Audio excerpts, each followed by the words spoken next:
temperature blanket kickoff. Oh, this is such an important video. I'm so glad that we are here and doing this information because it's this video where we are going to be setting up the foundation for our temperature blanket. The most important video really because it's here where we are going to be setting the foundation that will have a ripple effect with every crochet stitch we are going to be doing for the next 12 months. It's super important to have this part dialed in. And it was actually this part where I was working up the swatches for each month's crochet stitch, trying to find out all of the information that I really realized that a lot of the temperature blanket question concerns about the length of the blanket were very valid. I mean, this is a legit concern when it comes to temperature blankets because of how many rows we're going to be making, needing that to be paired with the right crochet stitch, with the right size yarn. So I took all of that information into consideration when beginning this project. So if you're watching this video right now, the website should be up and running and all the information should be there, as well as the documents containing the January crochet stitch and anything else pertaining to this crochet along temperature blanket, sampler blanket project that we are going to be doing together this year. Now, based on the information that I learned from the swatches, we are changing up this project just a little bit. So what I'm going to be doing is with the size 4 weight yarn, we're making a large adult throw blanket, which will measure 60 inches wide by 74 inches tall. That is the number that I got when working up the swatches of the different stitches. It's going to hit right about 74 inches. It will be really interesting at the end of the year to see how close it actually turns out. And then when it comes to the size 5 weight yarn blanket, the size 5 weight yarn, I'm going to be creating a small adult throw blanket, which will measure 52 inches wide by approximately 60 inches tall. And again, that is in line with a small adult throw blanket. Again, seeing at the end of the year, if we hit 60 inches here, we're going to get as close as possible. That way it makes sense. The project itself is we're going to have the best experience making the project. And it's going to be cost effective. We're not going to be wasting a bunch of money on yarn to make a ridiculous project that is just obnoxiously long. So I'm hoping this works out for everybody. In order to achieve these blanket sizes, this proportion for these yarn weights, we are going to have to play with which days of the week that we are going to account for in our temperature blanket. What we're going to do with the size 4 weight yarn, in order to hit that 60 by 74 inch dimension, we're going to work every other day. For the size 5 weight blanket, we're going to make 2 rows per week in order to accomplish the small adult throw blanket size that we want, the 52 by 60 inch tall blanket. Yes, just by making 2 rows a week, we are going to achieve 60 inches in length. So work with me here with the size 4 weight blanket. We're working every other day, and the size 5 weight blanket, 2 rows per week. And you can accomplish that 2 row per week thing by averaging out the weekly temperature if you'd like, or figuring out maybe 2 days of the week that you want to account for. Whatever works best for you, just make sure you stay consistent throughout the year so that way the whole blanket makes sense. Okay, so the next thing I want to talk about is the document on how to keep this information clear and straight. Every single month on my website, you will be able to find a document that will look something like this right here. On the side, it will say the month, and for this example, it's January Crochet Along Temp Blanket. Every month that will change, and then below that it'll be the name of the stitch. So if you want to like file this away and only look at the sides of the document to quickly know where you're going, that will be helpful. Then we will also have a calendar with the days labeled exactly how the month will be set up. It'll be displayed. So the calendar will be accurate for 2023. Below that will be the pattern and notes. Now for January, we're gonna have more information because January's pattern is really setting up the entire foundation of the entire project. So when it comes to January's stitch, I will begin by saying the multiple stitch count requirement for that stitch, and also include the number of chains you will need in the foundation row if working with a size 4 weight yarn and a crochet hook size I9 or 5.5 millimeter crochet hook. And also if you're using a size 5 weight yarn and working with a K 10.5/6.5 millimeter crochet hook, those were the tools that I'm using, the yarn and the crochet hook size, in order to achieve the swatch dimensions that I accomplished and the foundation row chain that I received. This pattern, January, will be the only pattern that really starts by having a chain, foundation row chain. Every pattern moving forward will just build off of the pattern from below. And then following that is just the pattern listed out here, the row and what to do. It is double-sided, just to continue on, and a couple notes here at the bottom. This is a free document that you can find on my website and print off. Moving forward in this project, because we are not working every single day, we're working every other day, and I am going to mark the first, skip the second, the third, and I'm literally going to draw a box around every day that I am going to document in my crochet temperature blanket. So I'm going to do Saturday, skip Sunday, and continue on. This will help me to stay on track. And then when I am done coloring the squares that I am going to document, then I can go and fill in the actual squares with the temperature that I am going to record in my blanket. Now for me, I'm doing the daily high temperature. You're more than welcome to do the daily low or the daily average temperature. Feel free to pick whichever one you want to use. Just make sure you stay consistent throughout the entire year. That way it's all kind of based on the same thing. If you are trying to go back in time, I have an amazing resource that you can use. It's called wunderground.com. It's all about weather. And you can go there, put in your location, put in the date you want to know the temperature, what the temperature was, and then it will show you the daily high, low, and average for that day. And it'll even go back in time years if you want to do like another year, capture a temperature blanket of a previous year. This website will give you the information for that. It's really, really cool and will help you with this situation. So for me, January 1st, my temperature high was 77 degrees, which is crazy, and that's Fahrenheit. If you measure your temperature in Celsius, then do the same thing. I had one person reach out saying that their degrees in Celsius doesn't range very much. Just feel free, again, when making your little gauge swatch thing, to mark out what temperature range you want to identify and what color you are identifying it as. Right, and then today I checked out is 66 degrees Fahrenheit. And so I'm going to write all those in, and I can choose whether or not to attack a row in my blanket now or wait to the end of the week and just go back and make the rows at the end of the week. And I got that all covered.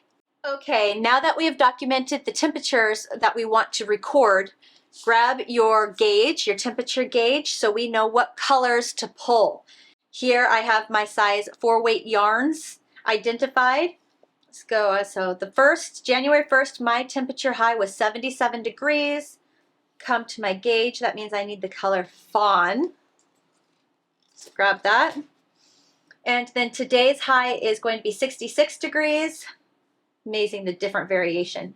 Okay, 66 will be the color oats. So grab that one.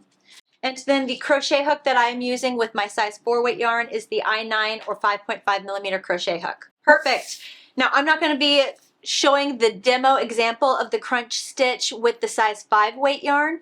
I'm just going to be using the size 4 weight yarn, but the stitch is the same. I am not going to be making the size 5 weight yarn until the end of the week, because for me, I'm going to be doing the weekly average temperature. So that way my 2 rows will just be the weekly average temperature. Okay, so the crochet stitch for January is going to be the crunch stitch. I wanted to start with a stitch that, 1, was easy, 2 was a 1 row repeat, so it would really help us to get a rhythm of the blanket and get used to what we're doing. And 3, a lot of people seem to like the crunch stitch and the moss stitch. The moss stitch is extremely similar to the crunch stitch. There's only one variation to actually accomplishing the stitch, otherwise they look identical. So if you are a big fan of the moss stitch, feel free to substitute the moss stitch out for the crunch stitch. Just make sure you keep the same number of stitches in each row so that way the rest of the project will work. Super important here. Okay, so the crunch stitch has a multiple stitch count requirement of a multiple of 2 plus 1. When working up the size 4 weight yarn blanket, you will start by chaining 193 chains.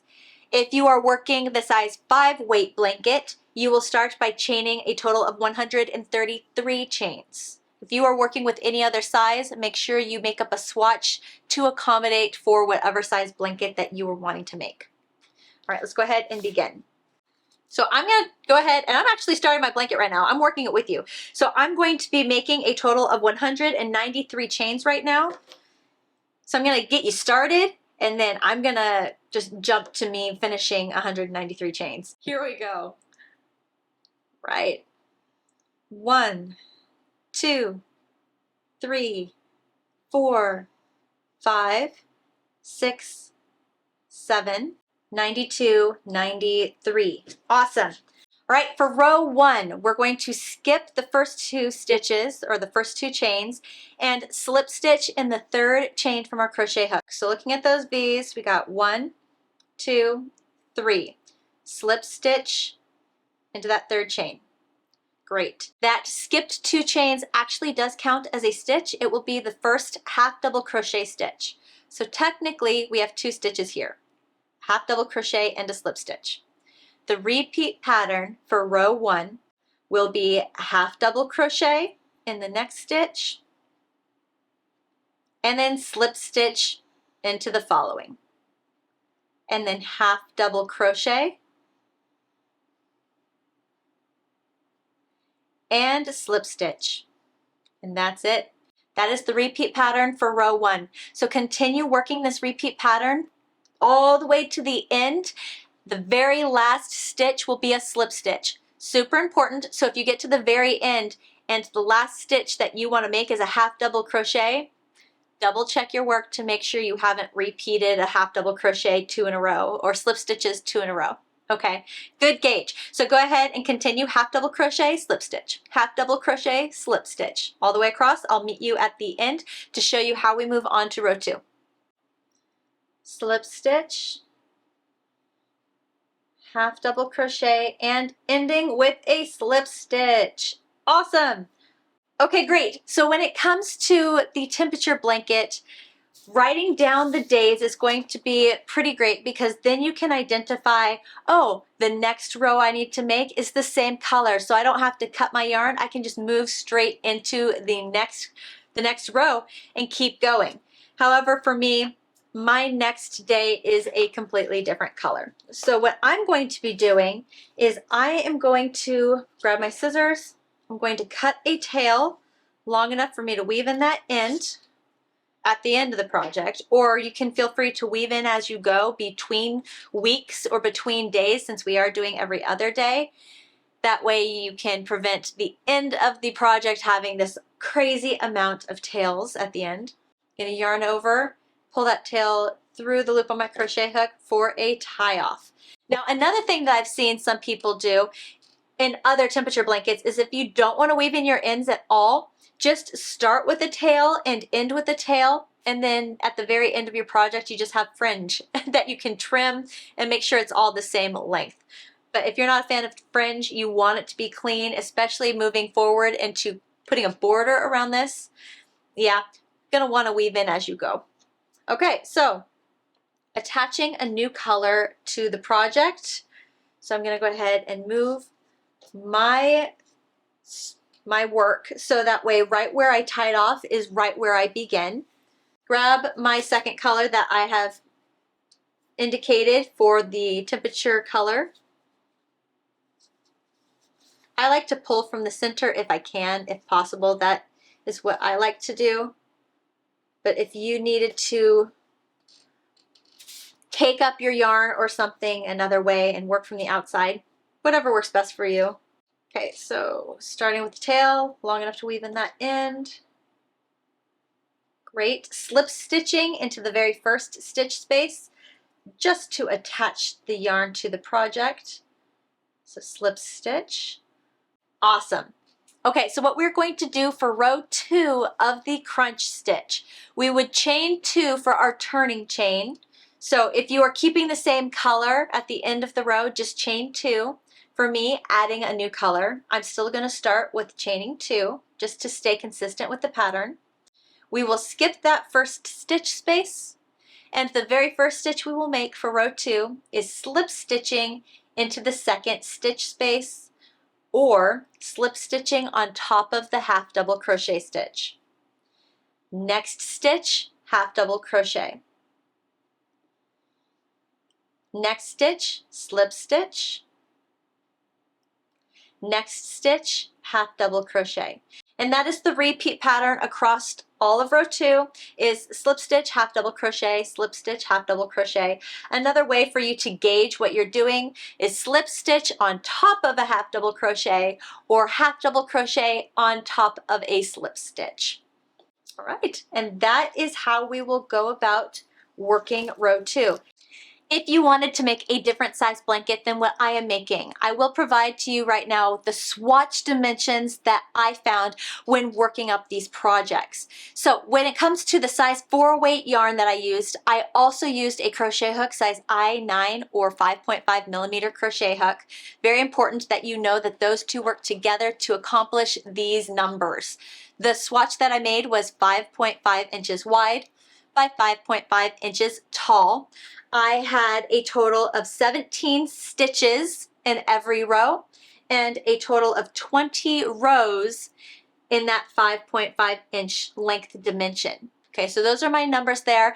I'm not going to provide you how much yarn was involved in there because that is all going to be different, all going to change depending on the colors that you're going to be using throughout the year. The yarn that was a size 5 weight, bulky, chunky yarn, my swatch was 4 inches wide by 4 inches long. I had a total of 12 stitches in every single row and a total of 9 rows in that 4-inch dimension right there. So again, those are my swatch numbers. You can now take those numbers and use them to figure out how many stitches you will need in whatever length or width dimension that you want, and how many rows you will need in whatever length dimension you want to do. So if you wanted to omit the temperature part of this blanket and just wanted to make the sampler part of this blanket in whatever size you want to, just take those 2 swatch numbers and figure out whatever you want to make. Coming very soon, something to look out for, I am creating an exclusive membership program dedicated to this crochet along temperature blanket, sampler blanket project. Perks to being a member to this exclusive membership will include early access to the crochet stitches that I release every single month. So if I'm not releasing them fast enough for you, you'll want to be a member. Ad-free videos that you can watch. So whenever I am releasing a video for showing how to do the stitch that we are doing that month, I will have an ad-free version on this membership program that you can watch. Any updates that I have for the project as we go, I will put them there. There will also be a whole community page where you can interact with other members and people working exclusively on this project.